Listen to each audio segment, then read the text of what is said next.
Jules, it was supposed to be Friday, wasn't it? What's going on? That's right, Dan. Tomorrow morning, 9:45. As often with those lists, there's a lot of things are leaking because Thomas Tuchel would have called some of the players on the list that we just showed who won't be going to the World Cup, for example. So they've known about it and they can obviously express their feelings on social media, talk to agents, who then talk to journalists, talk to family members, who then talk to journalists. I think the FA itself and the England setup, like for us with Frank in France, we often know a few hours before who is very likely to be in, who is guaranteed to be in, who is not going to be in, and things like that. I think it's very different for each country. Some don't say anything and don't leak anything and everybody finds out at the same time, a bit like what we saw with Brazil and Carlo Ancelotti. For others, more in Europe, it's a little bit more freestyling, let's say. Right then, Nedum, you're the Englishman on the panel. You get to speak for us all. Let's start, shall we, with the absence of... where should we start? Should we, like, Cole Palmer's a surprise, isn't it? Is it? No? Yes and no. I think Cole Palmer's had a disappointing season. Did you want to say... No, I just... OK, sorry, go on. I was just saying. Go on, Nedum. No, I'm going to agree with Shaka, to be fair, for the most part, because Cole Palmer's probably had his most disappointing season so far since he's been at Chelsea. So I understand that one. You could make the same case for Phil Foden, who's not a regular starter at Man City. Morgan Gibbs-White has actually had an excellent season for Nottingham Forest, so that one in itself is interesting. And Adam Wharton, I think, for many people, they see in terms of two of the most up-and-coming players, there's him and Elliot Anderson in that midfield. But Tuchel is somebody who, you know, is very principled and he knows what he likes and he's not going to budge from that. I think another example is, say, Lewis Hall. I thought he was one of the best left-backs that England could have going into this World Cup. But again, Tuchel says, no, absolutely not. So I think in some ways it's crazy to think that in a 26-man squad, some of the talent that's there still doesn't make the cut. But Tuchel knows his objective is to win this World Cup. And he's not going to do it by making any decisions on people who he's not so sure about. And unfortunately for those players, that's exactly how he sees them. It's interesting, Jules, because obviously there's kind of a contradiction here, because you could say, well, if he's gone for players in form, why has he left out Gibbs-White? And if he's gone for experience, why has he left out the likes of Phil Foden? Yeah, you're right. I think every case is different. And again, we see that with a lot of those national teams and those squads. We said it often enough on the show, and Deschamps says it all the time. It's not the 26 best players in your country or the 26 most talented players in your country. It's the 26 that for 8 weeks we live together 24/7 in a bubble with hardly any contact with the outside world. And you have to make sure that those 26 can actually go through all of that together in the best of ways. So there's not one that might be super talented, but is going to mess the whole balance of your squad up, for example. And I think that's also part of the thinking for managers like Tuchel or Deschamps or Ancelotti on how they build their squad. It's very different than what we would have done, saying, okay, he's in form, okay, he's great, he's super talented, he's very good, I want him. Sometimes it's far more difficult than that. So you can understand, even with all that depth, that unfortunately some of those super talented players are not going to make it. Is Ivan Toney a surprise for you, Nedum? Obviously playing his trade now in Saudi Arabia. Yeah, he is a surprise to me, but not necessarily because he's in Saudi Arabia, because we have seen him play before for England. But it's more so the fact that I don't know, almost feels like it slid under the radar a little bit that Tuchel was going to be turning to him for this World Cup. I think, obviously, it's my sort of living in a bubble as such that I couldn't tell you how many goals he scored. I couldn't tell you the form that he's in. I couldn't tell you, say, his general style of play right now. But, you know, those stats there, they kind of speak for themselves. But it's the first time that I'm seeing, and it's the first time I've chased it up myself. But is he going as a backup striker for Kane? How does, say, Tuchel see him? Does he see somebody that can work alongside Kane in the side? You know, these are the questions that, you know, Tuchel's probably thought about and decided that, yes, Ivan Toney can work really well with a Harry Kane. Maybe the play that they have, it complements each other. But, you know, I quite like an Ollie Watkins as well. So it'll be interesting to see that Tuchel, should the game become stretched or he want to make a change, which one of those four he's going to turn to. But, yeah, the Ivan Toney one, it seems to have come out of left field. But, you know, congratulations to him for making that squad.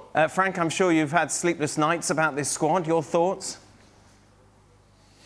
Yes, but I think Jules made a very important comment in a way that is not the best 26 players that you have seen this season. I think Tuchel is making sure that he has the first 11, then he's going to double every positioning, and therefore, you're going to have disappointments. And I'm sure Gibbs-White, maybe Cole Palmer or Phil Foden, they don't do double, but they triple the positioning. So it's why he didn't pick them. I mean, for sure, he's not the best 26 players. Everybody is a coach, is a national team coach in England, like it is in France, and everybody has a different opinion. I'm not sure that would have been picked if we would have picked the 22 best players in France at the time that I was picked for France, but it is what it is.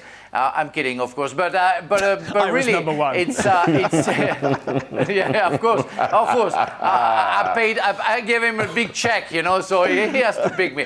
But really, I think you have to think through and listen to the idea of what Tuchel has about the team sheet that he wants to get, and maybe double a positioning or maybe triple one, especially the strikers, or maybe in the middle of the park, because he wants to be strong, and that's what Aimé Jacquet did. And he had his name, his first team, his first 11, and again doubles it. It's why some has been sacrificed because you have 4 fantastic players in the same position, and you have to make a choice. Shaka, you lived in England for many a year. You've lived through many of these World Cup and Euros excitements, and you know the fuss that's made of these sort of announcements. Yeah, and fuss that's made of the tournaments in general, and then somehow it all ends in you upset, Dan. Why does that put a smile on your face? I don't know why that made me smile so much. I really don't know why that made me happy. Enjoy that. Listen, I'm with the group here. I think the biggest kind of surprise to me is Gibbs-White, who I thought had an outstanding season. I didn't think he could be excluded if we're going on purely on form. And the inclusion of Ivan Toney, as Nedum was alluding to, again, kind of surprises me. Kind of given some of the issues that many a team has had with strikers in that position. We've not seen any of them in Saudi Arabia, but if you were playing that well, you just felt that we would have heard of a link, even though he's 30 years old, with somebody back in England. Maybe that comes. He's got a goal a game in Saudi Arabia, Shaq. Yeah, that's Saudi Arabia, Dan. Yeah. Again, if he was showing that kind of form, I just felt you would have heard some kind of rumour, at least by now, about a return to England. I certainly haven't, so it surprises me to see him in there, and that at least Tuchel regarded him and regards his form as highly as he does. That one I didn't see coming. But we've seen it in the French squad, haven't we? Call-ups from the Saudi League that worked out, Jules. Yeah, absolutely. The strange things in the Toney case, really, is that Tuchel never called him, never played him. He played 2 minutes at the end of the game against Senegal that they lost a year ago, pretty much, and then nothing since, which is very unusual. I mean, I like the Toney pick, and I think Toney offers something different to Watkins and Kane, like Nedum said. Also, I think for me, and with all the omissions of the other number 10s, so no Foden, no Palmer, and no Gibbs-White, that means that in Tuchel's mind, Kane can play in that position with Bellingham and Rodgers, who are going to be the other 2 number 10s, really. And hence, if you count Kane as a 9 and a 10, that gives you another option for another 9, so Watkins and then Toney, when we all thought there would only be 2 number 9s because he's only going to play with 1 up front. So I think it's interesting to see that. And that's the only thing I would say is, like, Tuchel had hardly seen Toney play for England, and yet he thought, let's bring him, his experience, he's been at Euros before and World Cups, etc. And yeah, but you're right, we saw N'Golo Kante going to Saudi Arabia and still coming back with the national team and be very efficient. We know how Jordan Henderson... Yeah, but the thing... Go on, Joe. Sorry. Right. I really think that he picked Toney instead of maybe Gibbs-White, because he knows that Toney won't complain if he doesn't have any minutes during the tournament. That he has a choice with of course Kane and one other. I don't remember Watkins, of course. And if he doesn't use Toney won't complain. What would be the idea of being on the bench from Gibbs-White? Maybe he doesn't know, or maybe he knows too much. Maybe the guy will complain, like Foden will have complained. Maybe Palmer will have complained as well. So maybe he doesn't want that. And he wants to find the chemistry with the team, and that's very crucial, very important to find that. And Toney is so happy that he will be only happy to be there. And if he has a chance to play, he will take his chance. But if he doesn't, he won't create any problem, any issue to Tuchel. Jules mentioned it, Nedum. 8 weeks, of course, in a bubble. You have to try and get on with everybody. Jordan Henderson's inclusion, how much does it factor in how personable he is and how much of a leader he is amongst these players?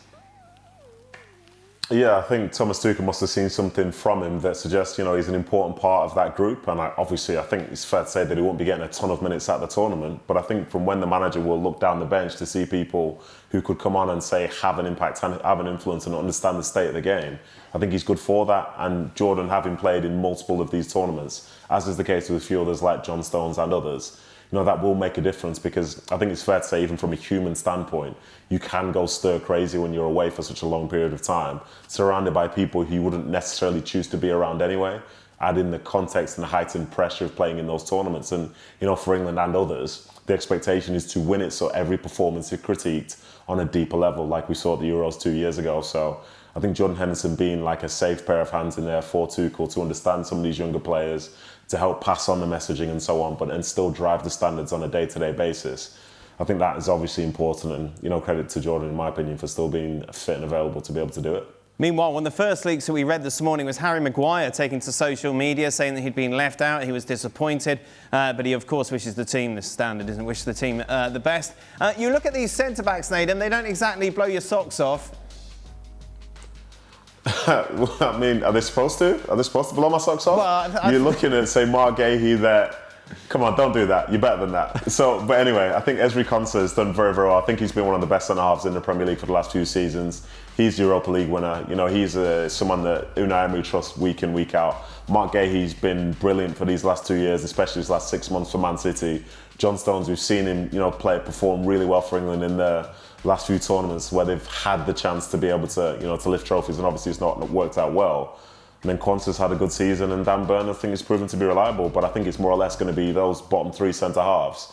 They're going to be, looked at by Tuchel to try and progress the team forward. Obviously, things could change. You could spin it, maybe put in like a Reece James in there, depending on what the game sort of state is as such. But I think as far as it goes, whether it was John Stones, Mark Gahey or Ezri Konsa starting it for England, if everything else around them works well, I think it gives them a good opportunity. So you agree with the exclusion of Harry Maguire? I think it's a tough one, to be honest. I think for the way that Tuchel appears to want to be, maybe he wants, a bit more sort of like mobility in and around there. In fact, as good as Harry Maguire's been this season, as good as he's been in the past, I think he probably just sees a different type of game that he wants to play from his England perspective, and probably sees how the opposition might play against them as well. So I think it's hugely disappointing given how successful he has been for England, relatively speaking. Obviously, he's not lifted a trophy, but he's been a stalwart across these last 6 or 8 years, however long it's been for them. So I kind of get it in some ways, because you could see that he was kind of turning to be on the periphery. And as is the case with potentially John Stones in years to come, people are going to start looking the other way and bringing in other types of player. But I think he only wanted one of those, and it was going to be Stones or Maguire. And I think he prefers the style of player John Stones and the versatility that he can bring. But Harry Maguire, to give him the credit, he's had a good season, as is Luke Shaw, for example. Frank, you're a defender.